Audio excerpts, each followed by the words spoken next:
emotionally sensitive and tender, like my boy, but knowing what I expect of myself and having to be tough-minded and use tough words and be who if I tell you, you should do something, you rest assured that I am doing that thing. I'm never do as I say, not as I do. And so I don't think anybody really understands that. A lot of my closest friends know that I'm tender and that I'm loving and caring and all of that. But if you look at me from a distance, in fact, my best friend, Chris, who does the show with me, he was scared of me like the first year we knew each other. And if you asked him, he would tell you, I hated Jonathan. Oh, wow. He was a big jerk, right? Because it's just the thing that's who I was or am. Well, you are an imposing guy in person as well. How tall are you? I don't mean to be. I'm only 6'4" and some odd, very large number of pounds. But he's a teddy bear, guys. So don't let him intimidate you. And he's always looking for a hug. So if you just meet him for the first time, that's not true. Harry says that you like hugs, and just stop and randomly hug him. He will love it. What have you changed your mind about recently? I've changed my mind multiple times about the Black Lives Matter movement. And I still haven't landed yet with it. I keep changing my mind on it. And I think that anybody who's not going back and forth in some ways is really not thinking about it all the way through. So a part of me says, listen to what people are saying. There are people being shot dead without good reason. There's a reason to protest. There is a reason to take this seriously. We need to make changes. We need for people to hear these voices in order to make change. And so I'm there. I'm right there.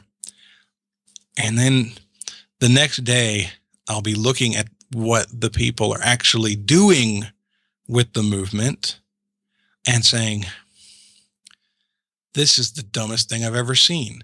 You're not actually portraying the message that you are trying to portray. You're portraying a totally different message.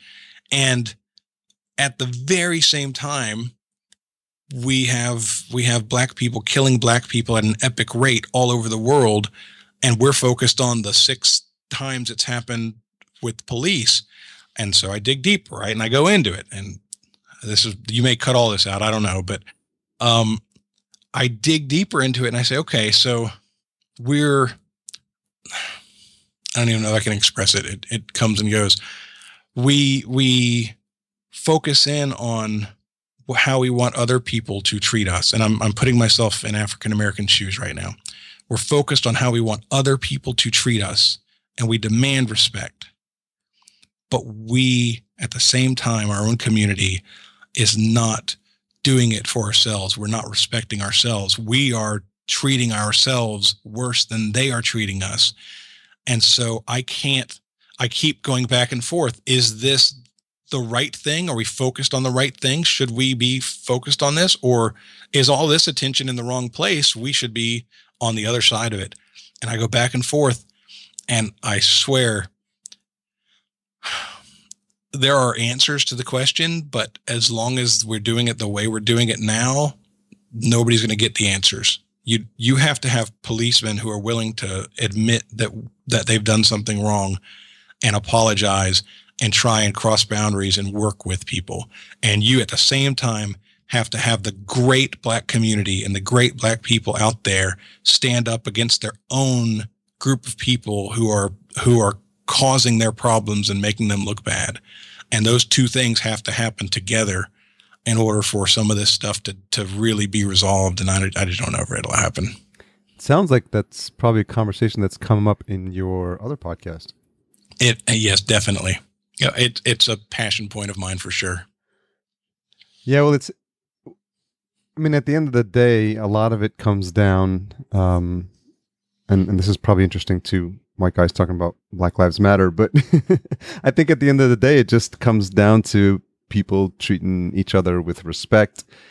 and taking out like the ego portion of it. Because at the end of the day, like just a huge proponent of this idea of like love conquering all, but it's got to be universal love and unconditional love and forgiveness. So all this stuff has to come into play, and we're all at different places along those paths. Yeah. So a lot of times I think it's just a matter of talking about it and people realizing that you are coming into the conversation with an open mind and you're not attacking. And I think a lot of times people are just so fixed on getting ready for an argument that they're just in that mode the minute the conversation comes up. But if you don't give them anything, if you don't add fuel to the fire and you don't give them that other half of the argument that they were looking for, it sort of deflates that balloon a little bit, and then you can get to a point where you're having sane and rational conversations, like you were mentioning. Yeah, you're absolutely right. Unfortunately, we've got to get to a point where people aren't taking actions that are adding fuel to the fire, because words aren't necessarily the problem. But now, I don't know how much the news you watch, but now every time policemen are trying to do their job, you have people in their face making it hard to do their job. Does anybody think that's going to lead to less animosity? Yeah. Really? Is that how we're going to solve this? No. Yeah. So, yeah. So there you go. I could probably change my mind again on the topic on your show, like within 5 minutes. I probably could. No, I'm sure you gave a well thought out answer, and that's always what I'm looking for when I ask those types of questions. And just, it runs the gamut. If people play back the response to that type of question, it literally, like, the lighthearted thing to, topics as serious as Black Lives Matter. And you never know what you're going to get. And that's what's the beauty of it, is that it reflects what's on the mind of the host at the time that I ask the question. So I'll just ask one last one to hopefully lighten things up. And I'm sorry, I didn't mean to drag you down. No, I like it because it adds just more context and more makes the conversation much more interesting, which is, of course, something that I'm always interested in. Sure. Name one guilty pleasure. Oh, God. Well, as an obviously fat dude, I gotta say food, man. Well, you gotta get specific. Oh, we do. Can't just say food. Do you guys have Publix where you are? I used to live in Atlanta, but I know exactly what you're talking about. Okay. Publix has the best bakery in the world. So I've read in Consumer Reports, they rate supermarkets on all their different factors, Really? right? Cleanliness, service, all this stuff. And bakery is one of their factors. And you have two companies, Publix and this place called Wegmans, which apparently is a Northeast kind of place, where their bakeries score like 90 plus points and every others is like 50 or lower. So Publix makes the most outstanding apple fritters you've ever had in your freaking life. I can buy a box of 4 of those and eat them all before the next morning, man. They are amazing. So yes, if I were to pass away over some obesity related function, somebody send the bill to Publix because they did it to me. Well, we have to be careful how we express our passion for those, because if we don't do it correctly, then there's no way I'm going to get Publix as a sponsor for the podcast. Well, just trust me. If you're in good shape and you can handle it, man, Publix Bakery is where it's at. It's so funny. Like when we stumble onto a brand name in the mention of some of these shows sometimes, and it's podcaster talking to podcaster, so inevitably we're like, whoa, listen, let's get that link over to Publix, let's have them see the power of podcasting to promote their apple fritters. So I'll see if I remember. I remember to tweet out about that. We did that once. We gave a free advertisement to a company called Liberty Bakery. It's just a total mom and pop local place here in town, but Chris asked for a special order of snickerdoodles from them. And I've never had a snickerdoodle in my life that I liked. They were always these crispy cinnamon sugar cookies that they're hard and whatever. So he brought these over and he said, Jonathan, you got to try the snickerdoodle. I'm like, it's a snickerdoodle, dude. Why would I am not trying the snickerdoodle. He's like, just do it. And so I take a bite and my world changed. I swear, man, it was soft. And It was like they used a full stick of butter in each cookie. It was just the softest, tastiest, best cookie I've ever had in my life. And I was like, hey, we've got to tell people about Liberty Bakery because this is outstanding. And so it's out of the blue. It's like, free ad. We're doing this. Did you end up telling them? Oh, absolutely. Very cool. It's like, hey, go listen to episode number, whatever it was. We talked about your cookies. You're going to love it. Well, that's a fun story, and I think it's just something that we as podcasters do, and I'm sure it's another way, to get people to listen to podcasts who otherwise would not have listened to one. Exactly. Who knows? I might have Liberty Bakery employees who are big fans of the show now. Yeah, exactly. Well, I think it's safe to say that we covered the gamut of topics on this interview. I think that's fair. And so I hope the listeners got to learn a little bit more about you. I learned a little bit more about you, and I'm really happy because that's part of why I do it. It's a bit selfish. I just want to get to know my fellow podcasters a little bit more. So I definitely did that, and I really appreciate you taking the time to come on. It was an honor to be asked to come on, Harry. I appreciate it. So what's the best place for folks to track you down? If they do social media, at Trivial Warfare or just Trivial Warfare is the easiest way to find me. If you listen to the show and you want to be engaged, Trivial Warfare Army is the name of our group. Search Trivial Warfare Army on Facebook, and you'll find the coolest community of listeners, friends now, truly, you'll ever meet. A really great group of people. That's amazing. I highly encourage folks to check it out. Check out the podcast. If you're feeling depressed and you need someone to cheer you up, listen to a couple of episodes. The rest of your day is going to go amazingly well. And you'll be smarter. We're giving you free information. Exactly. Thanks again, Jonathan. I hope you have a fantastic night. Awesome. Thank you, Harry. Wow, we clocked in a long one there, but there were so many interesting streets we went down with Jonathan that I felt like I just had to leave it all in because I think you needed to see the full picture. Wow, we covered a lot there, didn't we? And I think I had to leave it all in. We went down several different paths, and none of which I expected. And I think it just all points to a well-rounded picture of who Jonathan is, what a big heart he has, and how much you can learn about your fellow podcasters if you just dig deep enough or just take enough of an interest of the things that are important to them. And I feel like that's what happened on this episode. So I won't keep you guys too much longer. We are a member of Podcastica. Head on over to podcastica.com. See all the shows in the Fantastic Network. Outro and intro music by Cedar and Soil. And if you made it this far, then you're waiting for the hashtag. And for this episode, we'll do hashtag Ask Jonathan in honor of the trivia game, the Trivial Warfare game. And you can tag him at Trivial Warfare on Twitter. So again, my only request is right now to leave some comments on SpeakPipe. So head on over to the website. To the tab to the right is the SpeakPipe button. Press that, you can leave a message, and I'll start playing them in this episode. Thanks again for all your support, and don't forget to check out Podfunnel, sponsor for the episode. It's the place where you can get a little bit of freedom from using all this time that you have available to spend with your family and spend with your friends instead on your podcast, because it's your passion, right?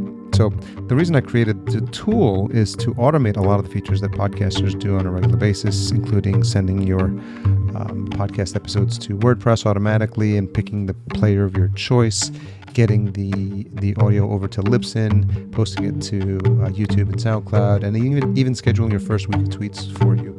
So those are just some of the features that we're launching with, and we're adding new social platforms as we go. If you're interested in coming on board as a pioneer, these are friends who are going to help me test out the application, and there's a special offer, one-time investment, and you are a member for life. No more monthly recurring charges. It's just my way of partnering with you to help me develop it out and make it the best it can be for all podcasters. So check it out, podfunnel.com, and you can sign up there. Thanks again for all your time, guys. Next week, we speak to the Matt Moore of the Ask Maddie show. Hilarious and explicit at the same time. I can't wait for you guys to hear that. Have a fantastic day.